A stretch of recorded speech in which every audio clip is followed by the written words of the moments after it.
السلام عليكم ورحمة الله تعالى وبركاته. مرحبا بكم فيديو جديد ووصفة جديدة من قناة فترحو. كنتمنى تكونوا كلكم بخير وعلى خير وفي أحسن الأحوال.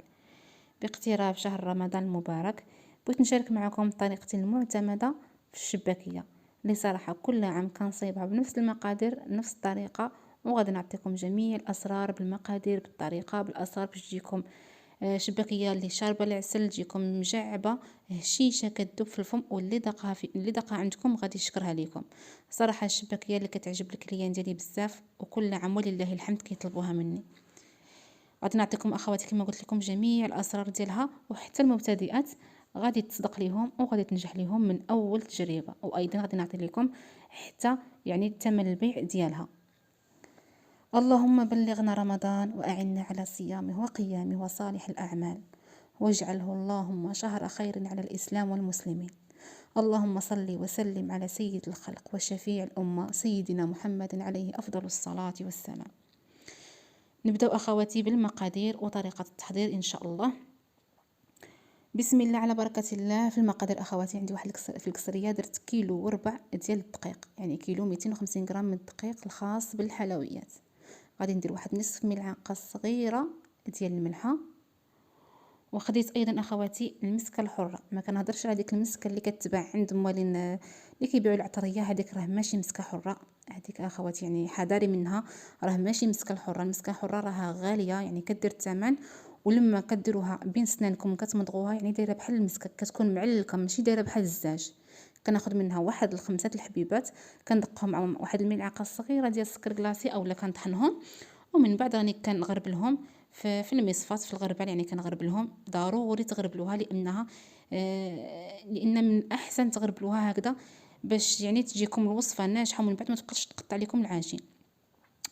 كندير معلقه صغيره تكون عامره مزيان ديال القرفه اللي تكون مطحونه جديده ومغربله. كندير معلقه كبيره ديال النافع يكون بلدي من الاحسن، اللي خديناه صهدناه، ومن بعد صهدته وطحنته مزيان مزيان وغربلته. ضروري تغربل. ايضا ملعقه كبيره تكون عامره ديال حبه حلاوه اللي تكون حتى هي مصهده ومطحونه ومغربله.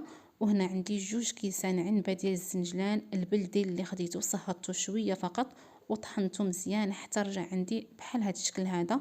الا كانت عندكم الطحانه يعني ما كطحنش لكم مزيان اخواتي، تقدروا انكم تطحنوا الزنجلان ديالكم مزيان ومن بعد دوزوه في الغربال. ضروري دوزوه في الغربال، لان العجينه من بعد الا ما دوزتوش يعني المكونات كاملين في الغربال راه غتبقى تقطع لكم وغادي تعذبكم بزاف بزاف يعني وما غاديش تساعدكم. هنا كندير واحد راس ملعقه صغيره ديال عجينه الخبز، وكندير واحد شويه من الملون الاصطناعي، يعني انا دائما صراحه كنضيفه، نتوما تقدروا تستغنوا عليه يعني كيبقى الاختيار ديالكم. هنا كندير كاس عنبه عامر ديال الزبده حيوانيه مذوبه، يعني خديت الزبده يعني سبيسيال زبده كما شفتوا راه حتى هي زادت في الثمن بزاف بزاف هذا العام. كناخذها كندوبها على نار مهيله وكنخليها حتى كيتبخر منها داك الحليب وداك الماء، كنخليها تدفى وكنعبر منها كاس. كما شفتوا درت كاس ديال زيت المائده، كاس عنبه حتى هو ديال كاس المائده عامر، ودرت ربع كاس من الخل كنستعمل اخواتي هذا الخل هذا يعني القديم، ما كنديرش داك الابيض. في الشباكيه دائما كنستعمل هذا الخل هذا. كنخلط المكونات كاملين بحال هذه الطريقه كيف كتشوفوا. غادي نحاول انني نبسس الخليط كامل يعني كما واضح عندكم في الفيديو. كنبسس الخليط كامل اخواتي بحال هذا الشكل هذا حتى كنحس باللي يعني ما بقاش عندي نهائيا دقيق معزول على المكونات الاخرى. وكاين الاخوات اللي كيضيفوا يعني كيستعملوا هذه الطريقه هذه ليله قبل وفي الغد عاد كيجمعوا العجينه ديالهم بمصر.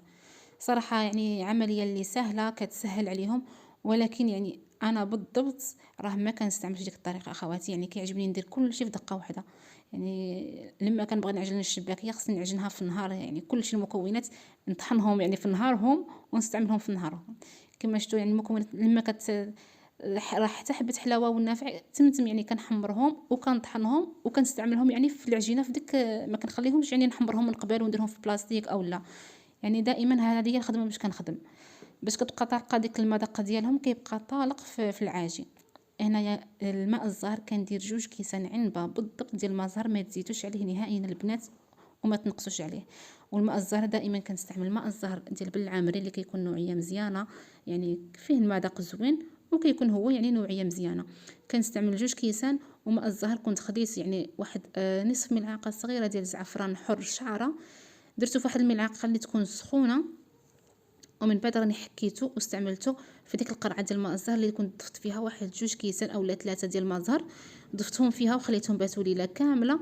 وفي الغد ليه كما شفتوا اخواتي راني استعملت 2 كيسان ديال الماء الزهر في هذا الكيلو وربع ديال الدقيق.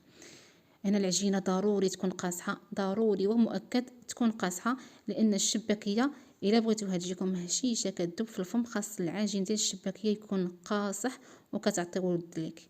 كتكون العجينه البنات قاصحه، راه الا رطبتوا العجين راه غادي تساعدكم في الاول في العجينه، يعني غادي تساعدكم بزاف بزاف، ولكن في الشكل غادي تكرفسكم شويه.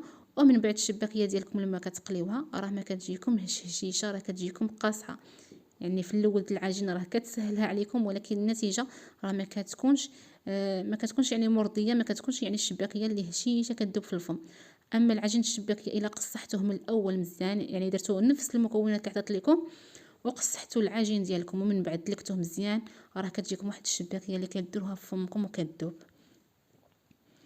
ودائما اخواتي يعني راه النصائح والاسرار كيكونوا اهم بزاف من الوصفه، لان واخا تديو الوصفه غتمشيو تستعملوها راه تقدروا ما تتبعوش النصائح وما تتبعوش الاسرار، راه ما غاديش تجي لكم الوصفه كما تمنيتوها.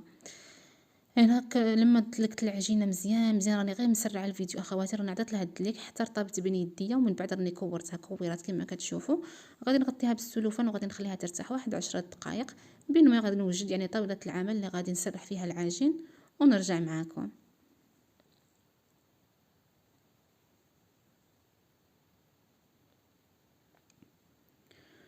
الخطوه المواليه غادي نمشيو باش نديرو العجين، غادي نديرو له الفيلطاج، غادي نحاولوا اننا نطويو العجين ديالنا هكذا باش الشباكيه كتجيكم من الداخل يعني فيه هذاك التوراق وكتشرب لكم العسل، وكتكون يعني كتعطي واحد الشكل اللي زوين بزاف. يعني ضروري ديروا هاد الطريقه هذه كما واضح لكم اخواتي، يعني كما كنخدموا العجين المورق. كناخذ الكره ديال العجين وكندلكها بالمدلك كما كتشوفوا. تقدروا ديروا نتوما كويرات يكونوا غير صغار، تقدروا ديروهم كبار، يعني كيبقى الاختيار ديالكم. كنسرحها بهذه الطريقه هذه ومن بعد غادي نطويها كيف كنديروا العجين المورق كما قلت لكم اخواتي. يعني هذه الطريقه كتخلي الشباكيه ديالكم كتجيكم يعني مشعبه، كتجيكم مورقه من الداخل. كنستمر بنفس الطريقه حتى كنكمل الكريات كامل اللي عندي، وكنضيفها في واحد اللاطه اللي تكون ملبوسه بواحد البلاستيك. يعني ضروري تلبسوها بالبلاستيك وتغطيو بالبلاستيك، لان العجين ديالكم ما تخليوهش نهائيا معرض للهواء، راه غيتنشف لكم العجينه وغتبقى تقطع عليكم.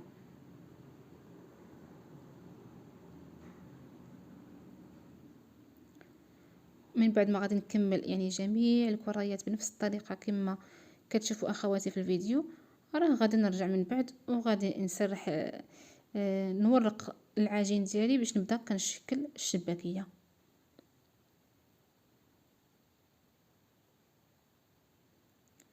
هنا المساله الكميه كامله ديال العجين اللي عندي صافي كناخذ واحد العجينه بحال هاد الطريقه هذه، وكنحاول انني ندلكها بالمدلك، يعني كنسرحها بالمدلك مزيان، يعني كنعاونها ومن بعد عاد غادي نمشي نفوتها في الماكينه. هاد الماكينه هذه اخواتي راه ماشي كلشي عندهم يعني نفس الارقام، يعني كيكونوا الارقام مختلفين. انا ما كنديرهاش في الرقم اللي كيكون يعني الاخير، كنديرها في رقم 2، ولكن راه ماشي كلشي عندهم نفس يعني الرقم. ومن بعد راه يعني نقطع الشباكيه ديالي بهاد الجراره هذه، الصراحه كتساعد بزاف وكتعطي يعني كل حبه كتعطيها قد اختها. كتقطع يعني على 4 وكتعطينا 5 ديال الاشرطه. كما قلت لكم اخواتي الشباكيه راه خاصها تكون رقيقه، يعني الشباكيه باش تجيكم زوينه راه خاص العجين يكون رقيق، ماشي لدرجه انه رقيق كتبان لكم طاوله العمل، وماشي تكون غليظه، لان الشباكيه لما كتكون غليظه راه كتجيكم معجنه، كتجي مطقسه صراحه ما فيها ما ينتكل. الشباكيه كتكون رقيقه باش كتجيكم هكا بنينه وكتجيكم زوينه وكتجيكم مجعبه. هذا هو التشباك اللي معتمد عندي صراحه، هذا هو التشباك اللي كندير وهو القديم. كيف كتشوفوا اخواتي راه كناخذ شريط وكنقص شريط وكناخذ شريط وكنقص شريط، يعني كنلصق الاول مع الثالث وكنلصق دوك الزوج عوده مع الاخير، وكيبقاو دوك الزوج الاخرين كنلصقهم مع بعضياتهم. من بعد راني كنقرص يعني في اللور ديال الورده كما كتشوفوا، وكنقرص يعني الجوانب. يعني راه كل واحد راه كيدير التشباك اللي كيجيه ساهل. راه كاين يعني اشكال كثيره الحمد لله. وانا صراحه دائما هذا هو الشكل اللي كنستعمل اخواتي، يعني هذا هو الشكل القديم، هذا هو الشكل التقليدي اللي معروف عندنا، واللي كيجينا صراحه ساهل انني نخدمه. وراه سهله البنات، يعني غير راني تقلت معكم دابا الطريقه في الفيديو، راني تقلتها معكم هكذا باش يعني تتبعوها خطوه بخطوه، راه سهله بزاف. وكنتمنى الفيديو ان شاء الله وطريقه الشرح تكون واضحه لكم باذن الله، هذا اللي كنتمنى. من بعد ما كنشكل يعني الشباكيه ديالي، راه كل حبه كنشكلها راه كديروها في واحد اللاطه وكتخلوها حتى كتنشف لكم مزيان. يعني دائما الشباكيه كتخلوها في واحد اللاطه كتنشف، ومن كتمشيو تقليوها راه كتستعملوا يعني اللاطه اللي كنتو سبقتوها هي الاولى، هي اللي كتبداو بها. كتضيفوا الزيت كتقلى دائما، الزيت يعني كتسخن عفوا، كديروا الزيت كتسخن دائما، الزيت كتسخن على نار مهيله. من بعد ما كتسخن ليا الزيت راه كنلوح الشباكيه، يعني كنلوح القيس ديال الشباكيه اللي غادي نقدر نتحكم فيها، وغادي تجيني يعني في كل حبه غادي تقلى على خاطرها وتاخد حقها في الطياب. والنار دائما راه كتكون النار اللي ناقصه، راه البنات ما كتكونش النار مجهده بزاف. الا جهدتو على النار وكما كتعرفوا الزيت راه دغيا كتحمر، راه في الساعه الشباكيه ديالكم غادي تحمر لكم، تاخذ لكم اللون، ولكن الداخل ديالها راه كتبقى عجينه، كتبقى يعني هكذاك عجينه، راه ما فيها ما ينتكل. الشباكيه كطيب على نار اللي مهيله، كيف كتشوفوا انا راني مطيباها، يعني هذا المجمر متوسط، مطيباها على النار اللي مهيله، راه غير كتبين لكم شويه متوسطه، ولكن مطيباها على نار مهيله. كنبقى كل شويه كنقلب فيها بهذه الطريقه بواحد الطيب. يعني ضروري كتبقاو كتقلبوا فيها الا بغيتوها تجيكم بواحد اللون اللي يكون لون موحد، راه كتبقاو كتقلبوا يعني حبه بحبه، ما كتوقفوش بالتقلاب حتى كتاخذ لكم اللون اللي يكون موحد لجميع الحبات. ومن بعد راه كتصفوها في واحد المصفات، كتقطروها شويه من الزيت وهي مازال سخونه، يعني كتغطسوها في العسل اللي يكون العسل ثقيل، ما كنسخنوش انا، ما كنخففو حتى شي حاجه. يعني كيف كيكون عندي العسل واجد من قبل يعني ثقيل، وضروري الشباكيه خاص العسل يكون ثقيل هكذا باش كتشربها ليكم. كنغطسها وكنخليها وكنلوح عاود القليه الثانيه بنفس الطريقه. النار اللي كتكون مهيله، وكاين الاخوات اللي كيطفيو على الزيت حتى يعني يعسلوا الشباكيه، كيعسلوا يعني القليه الاولى حتى كيوليو يشعلوا العافيه باش كيرميو يعني القليه الثانيه. صراحه انا كنقص النار وكنطيبها على النار اللي كتكون ناقصه، يعني عمرها حشمتني هذه الطريقه. لما كنقلي الشباكيه اخواتي راه كنعسلها، وهنايا ما تضغطوش عليها بهذه الطريقه، يعني حاولوا انكم تهزوا العسل هكا بواحد المغرف وتبقاو تخووا على الشباكيه من الفوق، او لا يعني تقلبوا هكذا يعني ديك المصفات تقلبوها على الظهر ديالها وكتهودوا الشباكيه، يعني كتغطسوها باش كتهبط ليكم في العسل. هنا صراحه ما غير ما صلحش ليا مع التصوير، شاده التليفون بيد وكنحاول انني نعسل معكم الشباكيه بيد، ما صلحليش داكشي، علاش يعني ما عطيتلوش حقه انني نبين لكم طريقه التعسال. ولكن نتوما حاولوا عليها لانها هشيشه. استعملوا بحال هاد الطريقه هذه كما كتشوفوا، يعني حاولوا انكم تهزوا العسل ديالكم وديروه فوق الشباكيه بحال هاد الطريقه هذه، اولا كيف قلت لكم كتهودوا الشباكيه ديالكم بالظهر ديال المصفات هكذا باش كتشرب لكم العسل.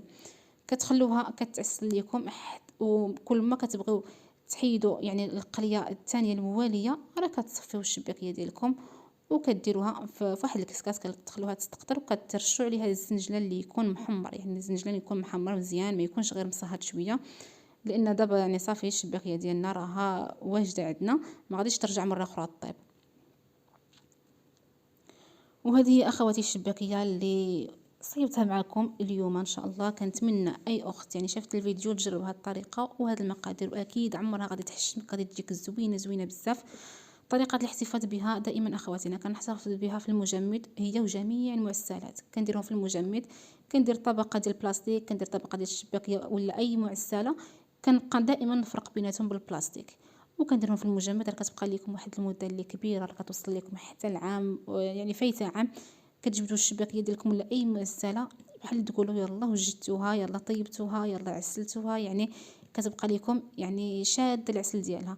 ما بخلت عليكم بحتى شي حاجه اخواتي، لا بالمقادير لا بالوصفه لا بالاسرار. كنتمنى حتى نتوما ما تبخلوش عليا باللايك ديالكم، الله يجازيكم بخير في هذه العواشر. يعني داك اللايك ديك البصمه راه فقط للتشجيع. جزاكم الله كل خير في هذه العباشره هذه. وهذه هي الشباكيه ديالي، الشباكيه ديالي اللي شاركتها معكم، وثمن البيع ديالها كما شفتوا اخواتي راه فيها القوام. ودابا كل شيء تزاد، واخا هكاك يعني بقيت ما زدتش فيها بزاف صراحه. يعني كاين اخوات اللي ما غاديش يخرجوها بهذا الثمن، ولكن الثمن اللي كنخرجها انا بهذه الشباكيه بهذا القوام هادو كنخرجها ب 80 درهم للكيلو. كنخرج اخواتي 80 درهم للكيلو، وفيها الخير والبركه ولله الحمد. والحمد لله يعني الكليان كتعجبهم، عمر شي واحد شكري منها، واللي كيديها كيولي كيطلبها ولله الحمد. وهذا ما كان اخواتي. كنتمنى الفيديو ديال اليوم يكون عجبكم، استفدتوا منه. ونتلاقاو ان شاء الله في فيديو جديد مع وصفه جديده باذن الله. واي وصفه بغيتوني نشاركها معكم، اي حاجه بغيتوني نشاركها معكم، كتبوها لي في التعاليق، وهكذا ان شاء الله نحاول باذن الله انني نلبي الطلبيات ديالكم باذن الله تعالى. ونتلاقاو ان شاء الله فيديو جديد مع وصفه جديده باذن الله. خليتكم على خير، والسلام عليكم ورحمه الله تعالى وبركاته.